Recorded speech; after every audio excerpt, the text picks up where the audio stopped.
A long time ago, a brave young boy named Spriditis lived on the countryside of Latvia. The boy was named Spriditis by all who knew him because he was a small boy, little bigger than Tom Thumb. Spriditis lived unhappily with his wicked stepmother. The only good thing about his home was that his best friend Leonid lived close by. Although Spriditis and Leonid had great fun together, our little hero longed to leave the farm of his childhood and dreamed of adventures in the big wide world. One day, when Spriditis and Leonid were out playing, Spriditis saw a magnificent glow rising from the forest floor. "We're rich, Leonid. There's gold buried in the forest, and I'm going to find it." "Don't be silly, Spriditis. There's no gold in the deep dark forest. There's nothing there but creepy crawlies and all kinds of nasty beasts. That's why we never go in." But Spriditis refused to heed Leonid's advice. Instead, he bid Leonid a swift goodbye, and grabbing his sturdy shovel, he took off at a great speed to the forbidden It didn't forest. take a long time for Spriditis to find that Leonid had, as usual, been quite correct. The gold glow was nothing more than a wildlife burning brightly in the forest. Our small hero was disappointed and sat down by the large tree to think. Unbeknownst to Spriditis, a fairy queen had been watching his antics from afar. She was so impressed by the bravery of the tiny boy that she decided to give him 2 gifts. She appeared before Spriditis and bearing magic flute, and exchanged the slingshot and said, If you are ever in trouble, play a tune on this flute or fire a stone from this slingshot, and they will keep you from harm. And so, armed with these special gifts, Spriditis decided to continue his search for treasure, fame, and adventure. This is where Spriditis' legendary travels begin. After many days and nights wandering through the forest and meadows, hiking to the hills and down hills, the weather changed. Where once had been sunshine, now there are lashing rain and howling winds. Spriditis found himself alone in the middle of a heavy storm. He pulled his hat down firmly on his head and trekked to the gale and forced wind. Eventually, tried wet and weary, our brave young man came upon an old wooden shack. "Oh, goodness. I'll ask the owner if I can take shelters for the night." The door was opened cautiously by an angry-looking robber and barked at Spriditis. "What do you want?" Just a bed for the night, sir. I'll be gone first thing in the morning." The robber didn't want to let Spriditis into the shack, but he was taken aback by the young man's courage, pointing to a rickety plank of wood in the corner. The robber didn't want to let Spriditis into the shack, but he was taken aback by the young man's courage, pointing to a rickety plank of wood in the corner. "You can sleep on that bench, but I won't want to see you move. I have business to attend to." Spriditis was too tired to argue and fell deep asleep as soon as his head touched the wooden bench. Before long, he was woken by a loud knock at the door. He opened the door and found a bedraggled old man standing in the rain. He pleaded, "Please, young man, can I have some shelter from the storm?" Spriditis was as kind as he was brave, so he let the old man in. The robber, who had been busy counting coins in the far corner of the room, turned as soon as he saw the old man enter the shack. He roared at Spriditis again. Little man, now I will teach you a lesson that you will never forget." The old man flinched, but Spriditis was as brave as ever. The robber was incensed by the young boy's bravery and decided to test it.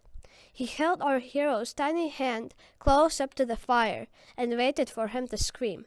But Spriditis remembered his enchanted slingshot and kept as calm as ever. Quick as a flash, Spriditis pulled the slingshot from his pocket and hurled it at the robber. The robber vanished out of sight. With that, the old man, who had been hiding under the bench, jumped up, Spriditis now realized that this was not just an old man, but a wizard. Take this ring, young man. When the help's most needed, it will transport you to a happy place. Just remember these magic words. Swan, oh gentle swan, swim swiftly and take me to a happy place. Spriditis thanked the old man. He popped the ring into his pocket and continued on his way. After a few more days and nights in the wilderness, Spriditis saw a castle. He had never seen such a magnificent castle before and decided to get closer to get a better look. As he approached the castle, Spriditis noticed a commotion involving the king's horsemen and what looked like a wild beast. He hid behind a large rock to get a better look. The noise of clashing swords was deafening, but the soldiers struggled to contain the animal. One by one, the king's horses took fright and galloped away from the castle, leaving the beast free to enter the castle gates. Spriditis followed quietly behind the beast as it stormed into the spectacular courtyard where the king and his daughter, the beautiful princess, were. Please leave us in peace. You have defeated my army, but I cannot let you take my daughter. The beast opened its gruesome mouth and laughed so loudly. Spriditis knew he would have to act quickly to save the princess. He put his hand in his pocket and remembered the magic flute given to him by the fairy queen. He put the flute to his lips and blew as hard as he could. To this amazement, a beautiful, joyful tune emerged from the instrument. As music filled the air, Beast began to dance. Around and around he twirled, twisting and turning to the melody. Please make him stop. I'm getting dizzy. But Spriditis did not stop. Instead, he played harder and faster. Thump! With a loud bang, the beast fell on the floor. Spriditis crept quietly towards the groaning mass of fur, until he was close enough to feel its rancid breath on his bare arms. In one quick movement, he jumped up on the beast's head and broke off one of his horns. The beast vanished beneath him. Young man, you have saved this kingdom from a terrifying end. As a reward for your courage, you shall have my daughter's hand in marriage. Spriditis was overjoyed. Not only he had slain the beast, but he had won the princess's hand. Sadly, his joy was short-lived. The princess may have been beautiful, but she was not so noble as her father. I won't do it, Daddy. What would the other princesses think if I marry this tiny little peasant? I won't. With that, the spoiled princess had a tantrum so ferocious that even the king had to take cover to avoid her wrath. Spriditis began to realize the riches, fame, and adventure were not always as wonderful as he had imagined. For the first time since his adventures began, he felt tired and longed for peace and quiet. World-weary, he put his head down and shoved his hands deep into his pockets. It was then that he remembered the ring, hidden deep within the folds of his pockets. He pulled it out and repeated the magic words. Swan, oh gentle swan, swim me swiftly and take me to a happy place. Before you could say abracadabra, a beautiful white swan appeared to bring our small hero home, arriving back in the familiar peace and quiet of his village.